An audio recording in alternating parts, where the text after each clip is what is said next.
Well, hello and welcome to the Super Connector Show, where I'm delighted to be joined by Ivan Hollingsworth, who is a director and co-founder of Centric Consultants Limited. Hi, Ivan. How are you doing today?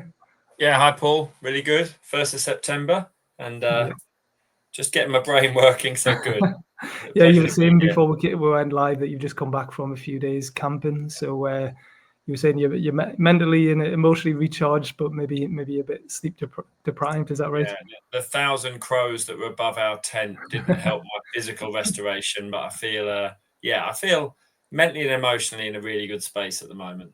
That's good. That's good. Well, 1st of September, yeah, it is like a new start for a lot of people. Um, so yeah, I know definitely people who are working or running their own business are seeing it as they've had the summer off to recharge and maybe do a bit of reflection and maybe going to do things a little bit differently now. And there's obviously a lot of kids who are going back to school or starting college or university or whatever. So do you want to tell us a bit more about you and your work that you do, which is all about helping people thrive? Yeah, absolutely. So my wife and I set up Centric. Well, it'll be coming up for 4 years ago now. And it was a vision of mine, certainly, for a number of years before that, but I think probably didn't make the step because of the comfort of corporate and the scariness of setting out into a world which, albeit very vision orientated, I had no Mhm. business, no clients. Yeah. But we set it up really with a goal at the most simplest of levels of helping individuals, teams, and organizations to thrive.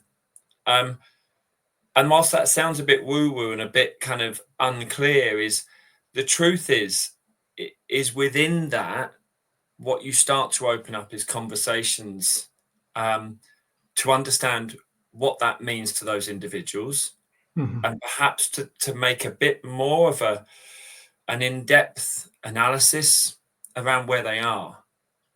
Because we talk about performance, we talk about different things, don't we, in life and work, and without really giving it the attention it needs to go, well, what does that mean? What am I shooting for?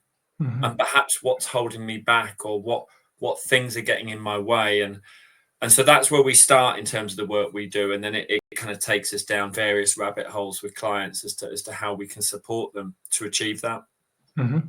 I love the word thrive. It doesn't often get used, but like it's definitely not in a business sense or even in a personal sense, but like it's very evocative. Like who wouldn't want to thrive in their life, in their personal life or their professional life as well?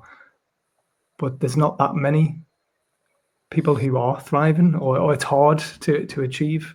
There's definitely people who will look at and think, oh well, they look like they're thriving, they're having an amazing time, or like really smashing it with work or their personal life. But why do you think that is? Why do you think not many people are thriving? Oh, well, I mean, first of all, I can't take credit that in terms of use of the word, it's something that Gallup, the sort of the global organization that does surveys and analysis of data, Hmm. use.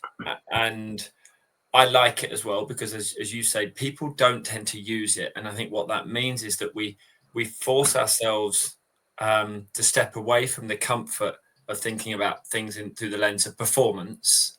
And by using a different word, it forces us to think differently. And I think that's a really good thing, whether it's individually or collectively. In terms of where we are, I mean, the UK wide, it's certainly not great. Less than 50% of the UK workforce report that they are thriving in their life. Hmm. Um, and many people would say that they are struggling. Some surviving, and those are the three words that they tend to use. Hmm. Um, but I think what's really important, I'll explain why I think perhaps some of the reasons people aren't, is that thriving isn't that you're bouncing through every day with jazz hands, singing and smiling as if the world's perfect. It's, for me, it's something you shoot for. It's Hmm. something you set an intention as to, what am I going to do that's going to give myself the best opportunity to thrive, but Hmm. recognizing that life is not always straightforward and easy. In whatever you're doing in life, is, I always call it those speed bumps and curveballs. the speed bumps you can perhaps predict, the curveballs just blindside you on a random afternoon. And so I think it's something to shoot for. In terms of why people aren't, I think there's many reasons. I think, sometimes it's people getting concerned about the environment. Sometimes it's about finances. Sometimes it's about job security. I think there are many reasons why people aren't. I think as organizations, though, we do have to pay attention to it.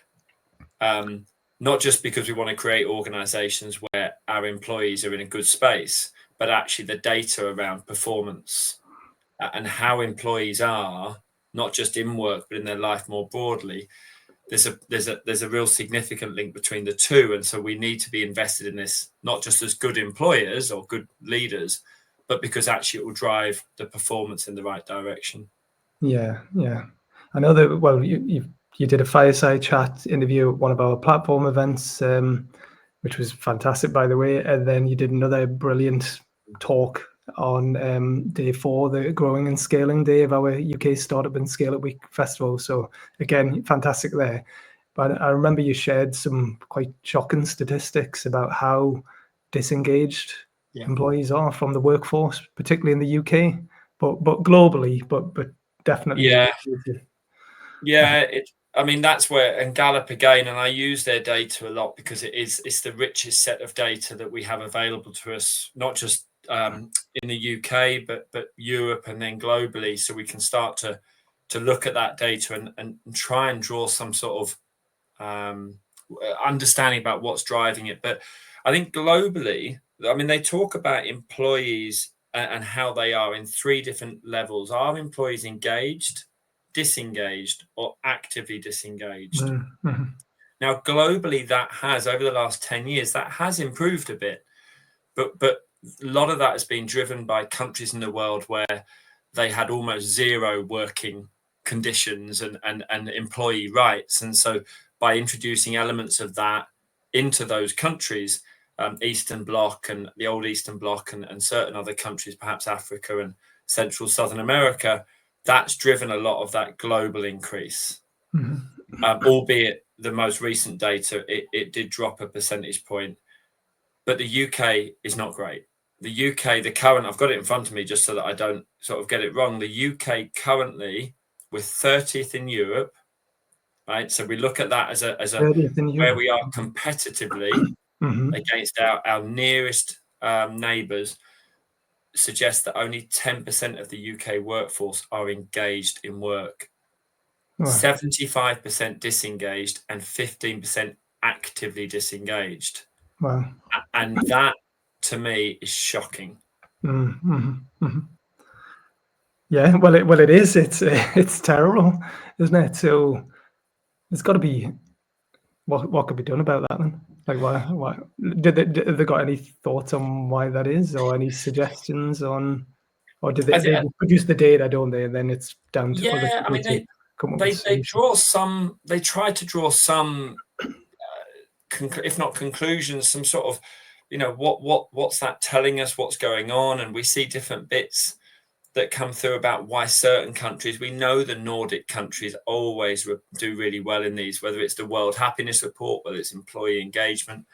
I do think in the UK, my experience looking through the data, my experience in working with organizations and just observationally is that I don't think we have a real clear sense about what our culture in our organization needs to be.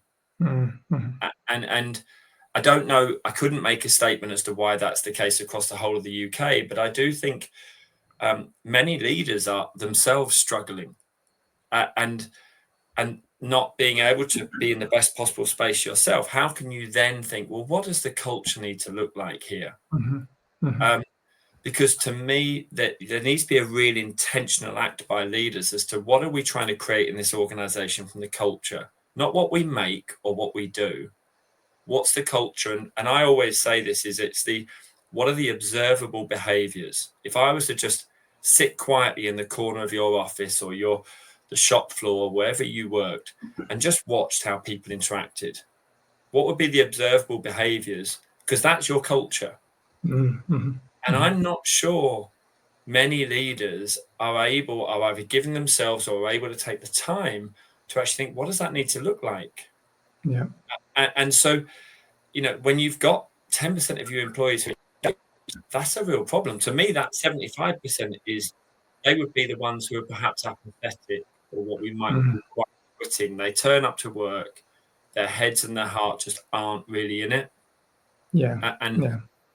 And that's a real problem in terms of productivity, in terms of retention, in terms of sickness, in terms of all of those things that we know drive performance and can have an impact on the bottom line. Yeah.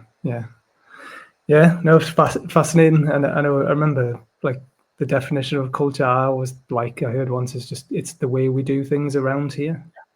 Yeah. So like you say, if you often you get leaders who never spend any time on the shop floor or on the ground level, and they're maybe in the ivory tower, or they just spend the whole time in meetings or talking about strategy and never actually spending any time with the team or the staff. So they don't really know what's going on. They only know what they're told by the immediate reports. But then there's also, people always talk about, or most businesses and organizations I've worked with, particularly big ones, talk about how the people are the most important thing or the most important asset. And it's like, well, really? Well, what's your evidence to show that you're actually spending time looking after them and making sure that they are actively engaged, or even just engaged? Yeah. Well, I mean, they say that it takes 4 engaged employees to counter the impact of one actively disengaged employee. Wow. So 15% of your employees being actively disengaged, it can be toxic. Yeah, And it doesn't it's mean demoralizing, isn't it? Like I've been in teams where there's like maybe one person who's just really negative, bringing everyone down, criticizing everything, and everyone knows who that person is. I actually saw a quote, a tweet, I think it was, by Gary Vaynerchuk the other week, and he just said, everybody knows who that one person is. Yeah. So as a leader, you should just fire that person. He's like, well, I think it's. I mean, it doesn't surprise me. I'd probably add a slight nuance into that. I mean, he's American. He's Gary Vee. Yeah, well, quite. If you go around firing everyone, you might move some of the disengaged into actively disengaged. So I think we have to be careful. But I think there will be some individuals who are, they're the fire starters. They're the ones that will go around and actively be causing issues. And I think that, for me, the best way you do that, and it goes back to your point around whether leaders are present in the organization. When I think about organizations' values, and I used to work in the pharmaceutical industry, they love talking about their values, big words on the wall and wonderfully presented to the outside world, but they weren't observable. And so what you do, to me, is you celebrate the employees who are displaying those values. I mean, to me, values are verbs. I think it was Simon Sinek said that. And so you understand that and you go, right, well, tell me how you've seen those values playing out, in the workplace. And if there's individuals who are actively going against, diametrically opposed to your values, then that just doesn't work. And I think it was James Timpson talks about this, is sometimes there's just not a fit. And so, you can part ways in a cordial way. If someone is being actively toxic, then you need to remove them. You absolutely need to remove them. But I think, because if you reflect on where perhaps the UK workforce are generally, if people are really struggling, they're in what we call that fight, flight, or freeze response. They're showing up to work in a state that's not healthy to them, their colleagues, the organization. To me, we need to understand how we can support those colleagues, because the majority of them, I think, come to work to do a good job. I think the one or two that are just toxic need to be removed. Absolutely. But I do think if we want to build a culture, then we have to have absolute clarity. What are the values that we are observing? How are we celebrating them? And how are we dealing with colleagues who are going against those? And I think when you start to do that, and a few of the organizations I work with in the Northeast are doing that brilliantly, and their performance is outstanding, sort of industry leading performance, because they're absolutely wedded to what their culture looks like and how they respond when people are in the positive or negative. Yeah. Okay. So the work that you do, so just to go into a bit more detail, so you would work with individual leaders or senior or teams of leaders to help them get clear on how they can personally thrive, but also like lead by example, because it is the cultures, it's set. They set the tone, don't they, for the organization. So you can do that, but then you can work with a broader or wider team and individuals as well who want to thrive and want to fit in or get the most out of their experience. So how does that work? You just talk a bit more. I think the way in which we've sort of set the business up and the way in which I work with clients can, in many different, as you explained, many different ways. So yes, I'm coaching a number of leaders, predominantly across the region, but who are running organizations that are national, international organizations. And those coaching clients have sort of evolved. I didn't go out and pursue them. I think they were leaders who needed a bit of support, who realized things weren't quite right, either with how they were or how their organization was performing in that cultural space. And so supporting them. And I mean, there's some phenomenal individuals who the conversations we have, the way in which they're digging into things, I think is really interesting. It sets them apart. I always think in a sporting terms, the best athletes in the world seek out the critical friend. They seek out individuals who will help them to get where they need to get to, but not by just tickling them under the chin and telling them they're wonderful all the time. So I do that work, absolutely. And then working with senior leadership teams so that they have absolute clarity, because they've all read the books and they all know, and they've watched all the TED Talks and they've done all this, but actually challenging them to be role modeling the kind of behaviors that they believe are crucial, to be challenging the way that senior leadership team is showing up for each other.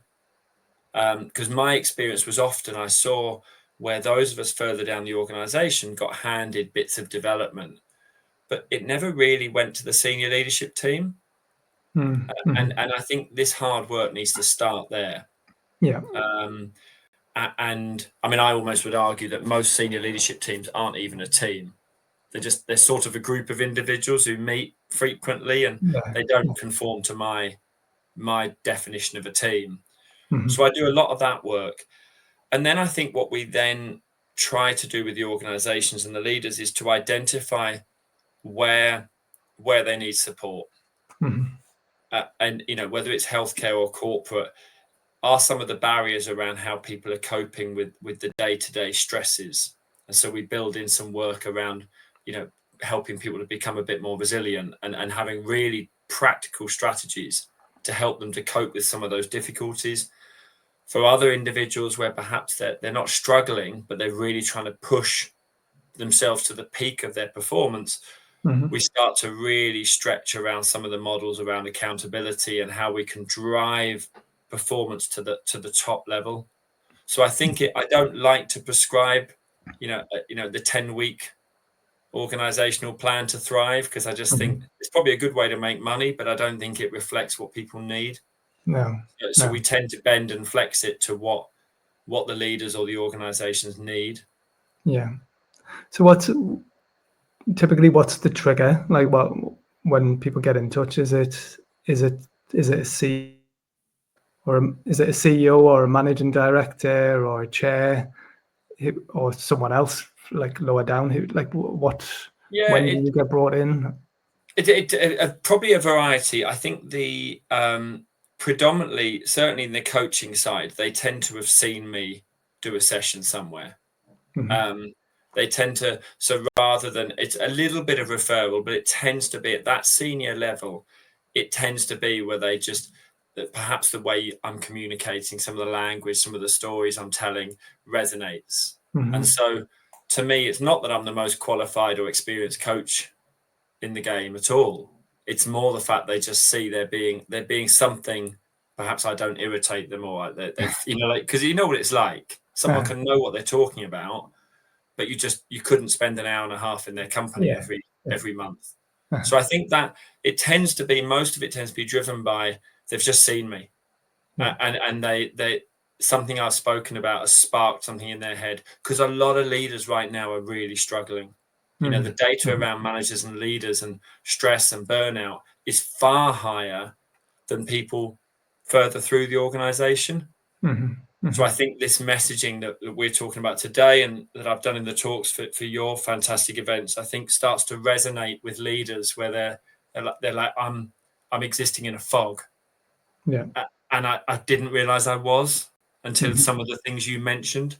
And I think the senior leadership team thing is a really interesting thing, because I think that I have a really mixed view around what's going on there, because I often think then sometimes it's because they're good leaders and they just want to give kind of the sort of development I do to the teams. Sometimes it's the fact that they're not actually spending long enough reflecting on their dynamic, their culture, how they're behaving. And I think it was James Clear said, you don't rise to the level of your personal goals, you fall to the level of your system goals. Right. If your senior leadership team, if the culture that you may want the organizational culture to be here, but if the senior leadership team culture is here, that's where the organization will get to. So if your aspiration is there, the work starts with you. And I think that it's a really interesting space where I think sometimes they're not prepared to do the hard yards themselves. But anyway, no, I mean, there's some other work I do. As you know, I do a lot of work in healthcare, and I'm doing some work with certain teams in the region at the moment who are really struggling. And the work that I'm trying to do with them is around really practical strategies that can help them to cope better. Because they're awesome people individually and collectively, but what they're having to deal with, I don't know whether I could. Like, it's unbelievable levels of stress and adversity every single day under public scrutiny, constantly being beaten up in the press and that political sort of football that's being kicked around. So that work, I think, where we get in there is challenging, but incredibly rewarding to go in and work with a distinct team and start to really help them to cope. We can't change what's going on in their world. No. We can change how they respond to it. And I think that's a really interesting space to be.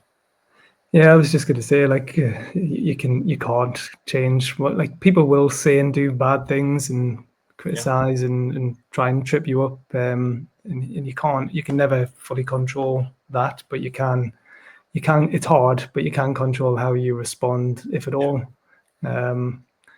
So yeah, I guess that's a big part, isn't it? Just trying to be like, stay focused and like that. There's a reason why racehorses have blinkers on, so they don't get distracted.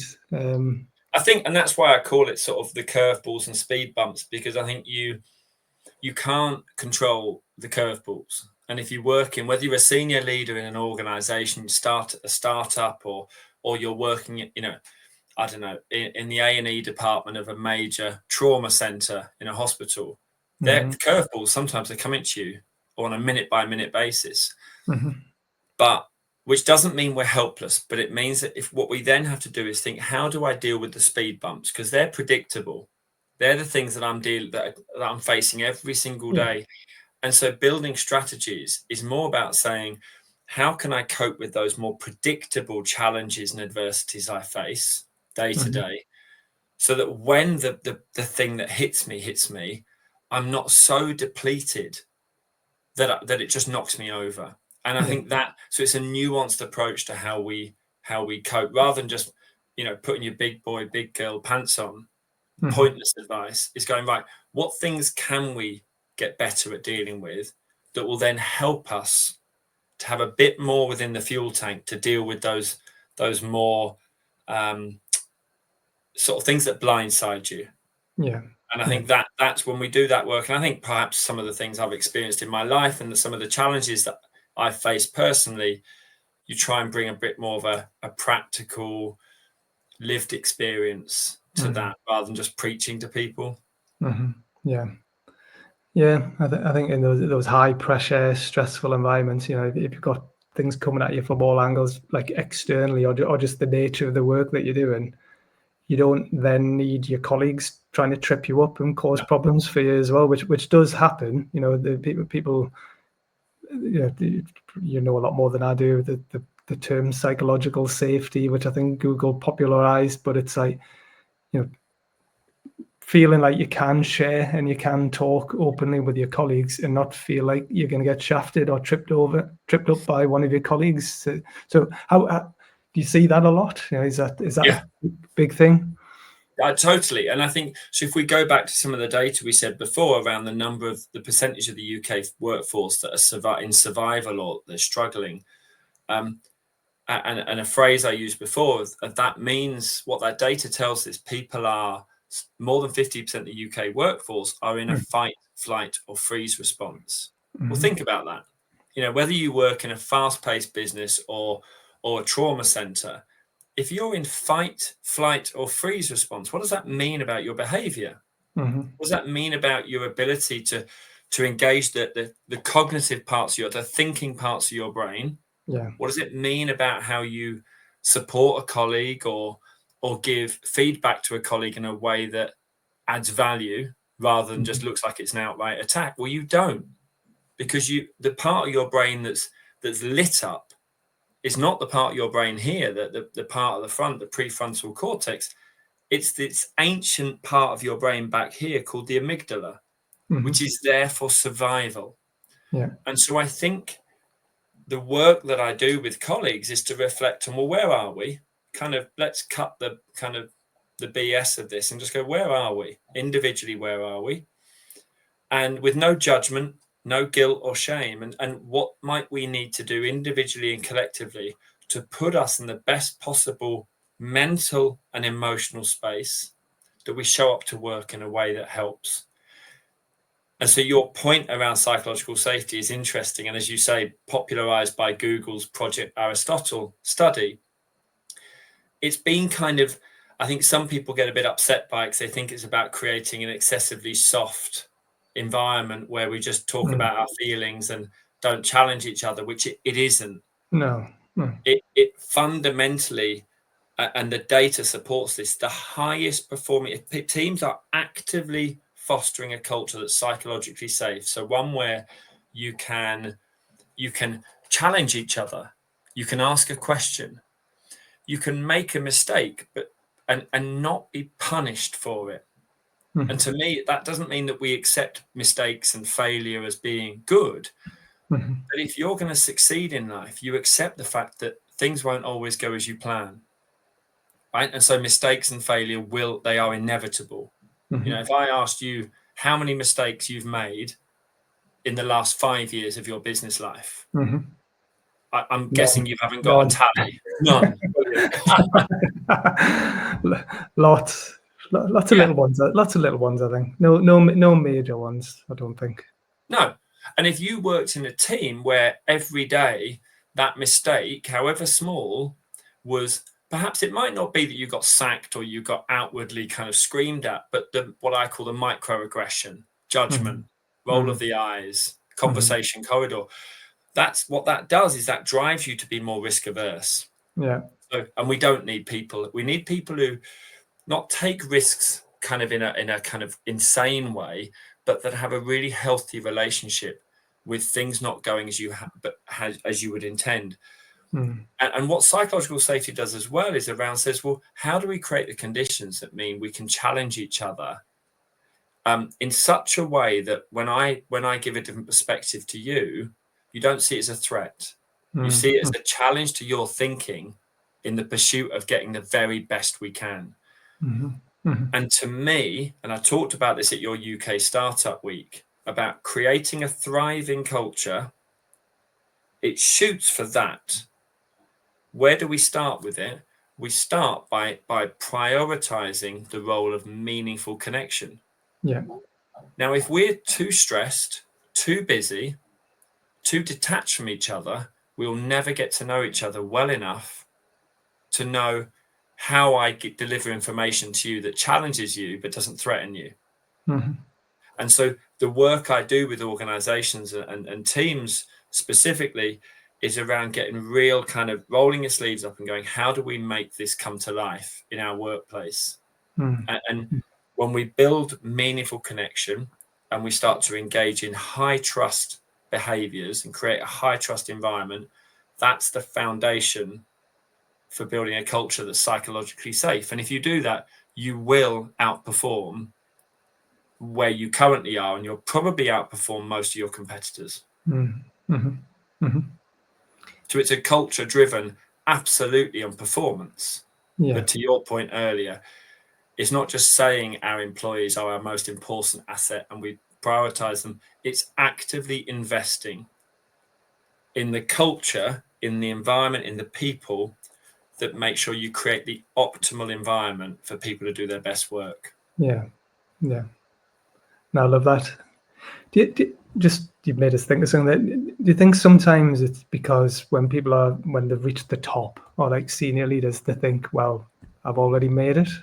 I'm awesome. I don't need to know anything more, or even the CEO or the managing director or the chair just thinks, oh, well, that person already knows everything. That's why we've hired them. So we don't need to invest in them because they just know what to do.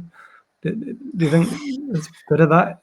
I don't know. I guess if someone were like that, they certainly haven't. The clients I work with, I guess there's a filtering process by the time they come to me. So I don't tend to coach. I was going to say, I actually don't coach anyone who's like that. If they did, I'd probably upset them in a polite way fairly early on, because I think that, to me, one of the key leadership attributes is humility. Yeah. I mean, in fact, my 3 key leadership attributes are humility, curiosity, and having an open mind. Yeah. And so I think, but I do think we're at a weird time at the moment in terms of organizational evolution. And I think there are some leaders who are clinging on to the notion of what leadership looks like that's probably 20 or 30 years out of date. Right. And I think that if they're in positions right now, those organizations may not be here. They or their organizations may not be here in maybe 5-10 years time, maybe less, because I think there is a natural trajectory we're going in terms of organizational evolution. Within that is, what's the role of a leader? We're seeing organizations becoming a lot flatter now.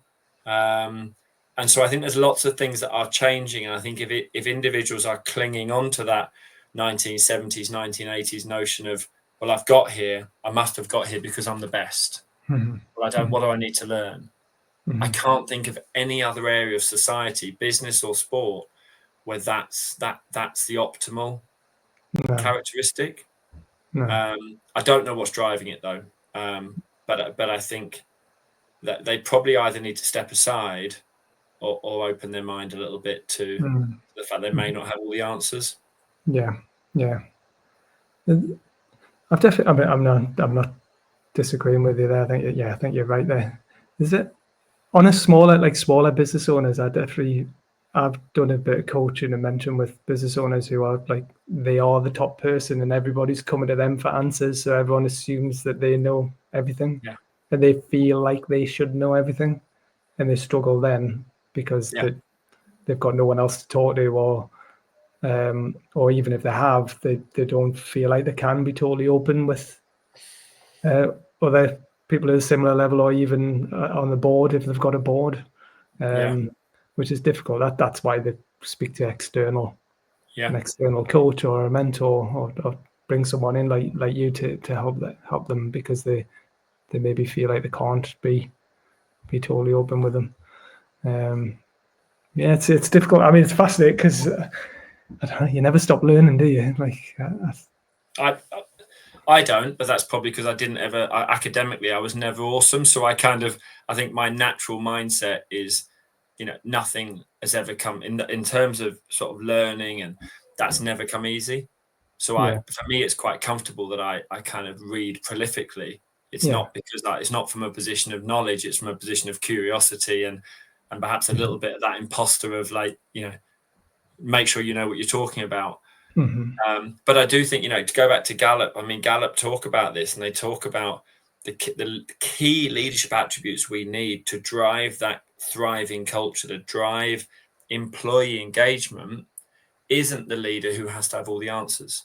In fact, what they and I love the power of three, so you'll kind of get there's a theme here, is they say that the key leadership attributes are leader as coach, leader as listener, and leader as collaborator. So you think about that. Well, a coach asks amazing questions and listens to the thoughts, and that collaborator mindset is pulling away from a hierarchical mindset and actually sitting there with people and just having conversations with them as a colleague. And so I think when you do that, when people come to you, you ask questions, and you not as in an annoying way, but you start to have a conversation, because I guarantee if it's not the perfect answer, the best possible answer will exist in your organization. Yeah. You're just not listening. You're just not asking the right questions. And if no one has it, either maybe you've got to bring some talent in, or maybe it's not an area you should be playing in. To play your other point, I think absolutely. I think senior leaders, this isn't an advertisement because I'm pretty much full in terms of coaching clients. Senior leaders need a coach. Yeah. Roger Federer didn't go through his career on the basis of just thinking he had a beautiful backhand, so he didn't need help. Yeah. The best athletes surround themselves with balance between support, technical knowledge, and a critical friend kind of role.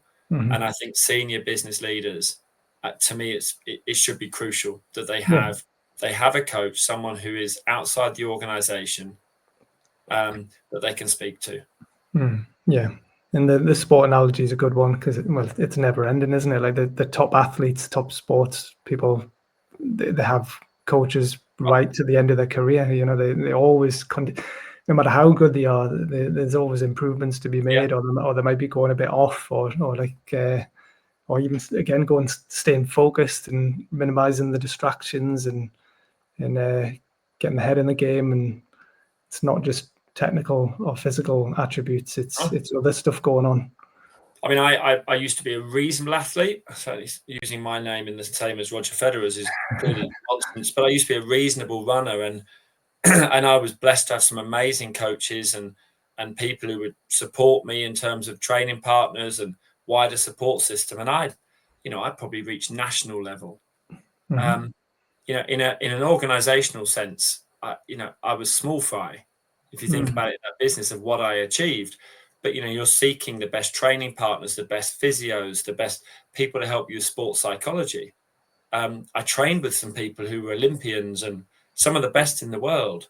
And what set them apart wasn't their natural talent or their ability to run. It was their attention to detail. Yeah. And creating the right environment for them to operate at their optimal. Business leaders have to have the athlete mindset. Yeah. I think it's crucial. I love that. Yeah, no, I love that.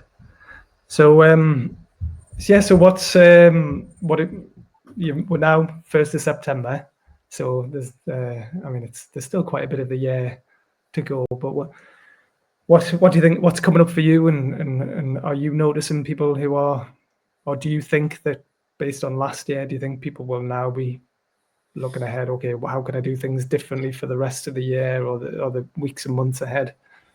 Yeah, so I kind of we talked before we came online around 1st of September and what that means, and I get, for a lot of people it's a a new start of the autumn or whatever you want to view it as, and back to school and college, and I don't tend to draw lines personally around what that means. I tend to be a bit more fluid, but I think in terms of my clients that I'm working with, certainly in the corporate world, there's a real uncertainty at the moment. There feels like, it's certainly in the UK, that there's a little bit of things aren't quite where they need to be. And this isn't the cultural sense. This is the economic, this is the job front, this is some of those other things that are in the press every day that are really quite stressful.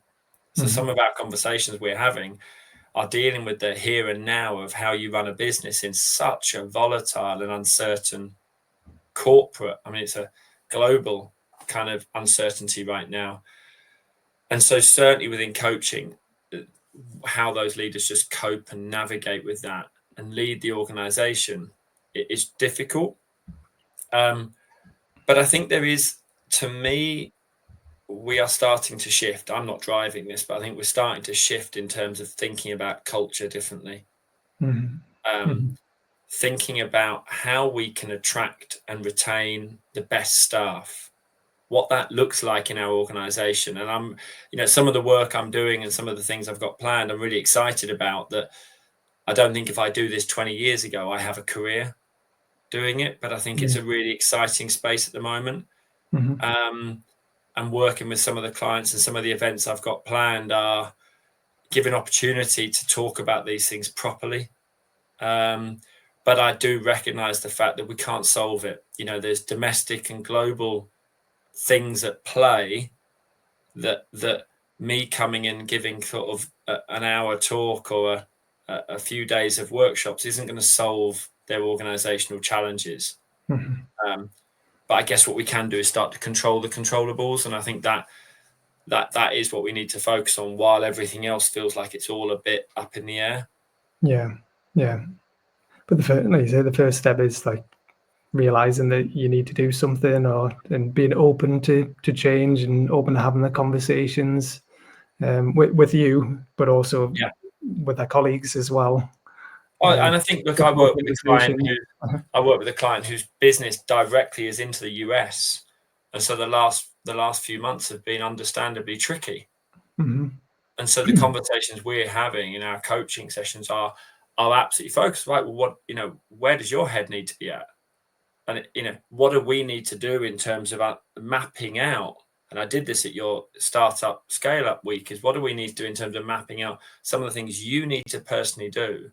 That means when you walk through the office door, you're in the best possible space. Because otherwise, there'll be organizations that will go under through the challenges they're facing right now. What enables you to exist starts with what version of you walks through the door.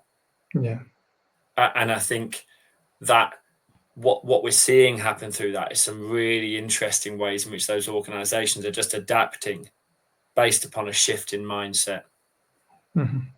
So it is, I say exciting. It's probably not exciting for them because they're really struggling, but it's a fantastic opportunity to be able to really work with these leaders and these organizations to try and navigate through that.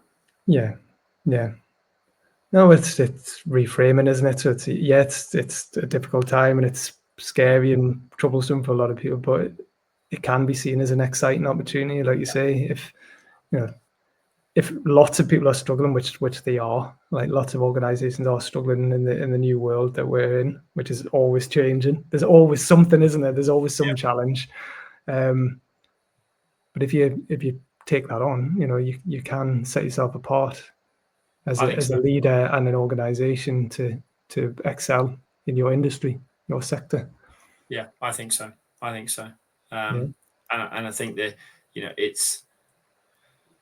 it's not, I know when I've got injured as an athlete, you don't sit there and celebrate the fact you're injured, but you just take that as that's the fact. This is where I'm at. Like, what do I need to do? I can sit there and wallow and beat myself up about the fact that something's gone wrong with my body, which it does all the time, or I can just go, right, what do I need to do? And I think that's what we need to do, is kind of support each other, but then actually get down and not try and take each other's knees out or screaming at each other. Just work out, right, what do we need to do? Because often the best innovations in business, in life, come when we have an absence of something, when we're really struggling. But that may be the case, but you have to understand, well, what is the optimal environment? What's the optimal mindset that means that when we walk in the room, we'll identify the thing we can actually do through this time of difficulty that makes us different. Just quoting the fact that innovation happens when you have an absence of something is pointless, unless you actually create the right conditions. And it goes back to what you were saying before about people who are disengaged or actively disengaged. I mean, there's always going to be some negative people who are always going to be like, what do they call them, EOs? Just complain about everything. But often, they've got a point. Like up to a point. Like you don't want people being negative all the time. But sometimes that's because they're frustrated that they've not been listened to. they've not had an outlet, or someone's not taken on board their views, and they've just felt ignored. So then they just stop trying.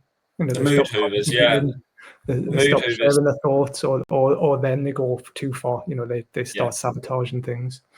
So it's important to give people a forum, like an opportunity to share their ideas, because there will be some great ideas in every organization that just aren't being heard. No, absolutely. And I think you kind of the mood hoovers, the individuals who say no to everything, and we've done that, we've tried that, that'll never work. I said that's not innovation, is it? But as you say, if there's an underlying reason why they feel like, sometimes it's, I'm working in pharmaceutical industry, often the people in compliance and the people in governance would categorize themselves as more pessimistic, more risk averse. I think that you do need a balance of that. Yeah. But it has to be tempered in the same way that people who have a healthy appetite for risk need to balance that doesn't go too far. I do think it has to be in pursuit of the organizational goals. Yeah. And so I think it's a balance. But as you say, if someone's just hoovering up all the positivity in the room, then that's not helpful. That's you don't need that. No. So you've mentioned, we've referred a few thought leaders and authors and books, but like, is there one particular book that is your favorite, or you would recommend people read? I'm looking over here at the moment on my bookshelf, and there's loads. I mean, I'm reading Daniel Pink's Drive book, which is not new at all. It's years old, but it's fantastic book, and so much of that, albeit 15 years old, I think absolutely rings true. That if I was to think about leaders, and any leaders that are on here, either people who hold a position of leadership or that's their aspiration. I read a book about a year ago. I've read it sort of in summary twice again since, and it's by a guy called David Marquet. And I'm trying to remember the name of it now, because it'll come back to me. But it is. I genuinely think he's an ex head of a US nuclear sub. Wow. And I genuinely think it's the best leadership book I've ever read. I think oh, here we go. Yeah, it's Turn the Ship Around. And he goes through all of his training, moves all the way through his career to the point where he's going to get his own sub. And he thinks he's going to get one that's kind of mid-level in terms of the US fleet. It's doing okay. It's a nice submarine to take on as your first job as captain. And then at literally the last minute, things get changed, and he gets given the USS Santa Fe, which on pretty much every metric is the worst performing in the US fleet. It's almost like the other one. I thought you were going to say he got the best one, but he got the worst. Oh no, he got the worst, and it was. You imagine, in one sense of going, you've been handed its career. It's just a disaster. You would think, but he has a view around leadership through both the good and the bad of what he's experienced, as we all have. Yeah. But he goes in with which I think is brilliantly captured in the book, with the authority and the permission from his senior commander to do things differently. And he literally, what he did was against pretty much every rule book of leadership in the US submarine handbook. And it was all about pushing information down. So rather than everything being about pushing information up and asking permission to do things, he changed it and went, no, we need to push information to the individuals through the submarine or organization, and give them, and he didn't even like the word empowered, because he suggested empowered is something you do as a position of seniority. I empower you, Paul, which still is very much a power over. And it changed my thinking around the word to empower someone, because it's quite hierarchical. And so what he did, he said, we still need information. So he said, for example, that whoever it is, and I forget the particular name of the job, but the person whose job it is to decide that they're going to submerge, right? Rather than saying captain requesting permission to submerge, he or she would say, Captain, I intend to submerge. And by changing that, what you do is say, you don't need my permission. you're an expert in your field, but I do need the information of what we're about to do. Yeah. Mm-hmm. A few of my clients I work with who are turning around organizations or huge clinical environments where literally the outcome is life and death, are reading that book. In fact, one of them's read it 3 times in about 4 months. And he's one of the best leaders I've ever worked with. He's phenomenal in life and death situations that he leads. And I think it is the best leadership book I've ever read. Wow, I've not heard of that. So I love books, so I'm gonna order that. And if you check it, he puts a lot of good content on LinkedIn. I think he's got a new book coming out now, anyway. But it is brilliant. He is brilliant. The outputs of what he's achieved took it to the #1 performing sub in the US fleet. Wow. And every single metric you could imagine improved. Every single metric. So it's not just that this is soft woo-woo kind of let's all just hold hands. It's in that situation, it's military, it's warfare, and all of the hard metrics that we focus on improved as the way he leads. And I think that would be the book. Right, amazing. Okay, well I'll include a link underneath this.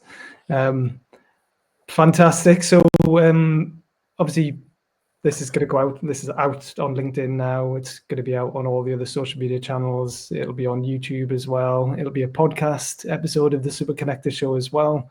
Where else can people catch you, or what's the best way to get in touch with you?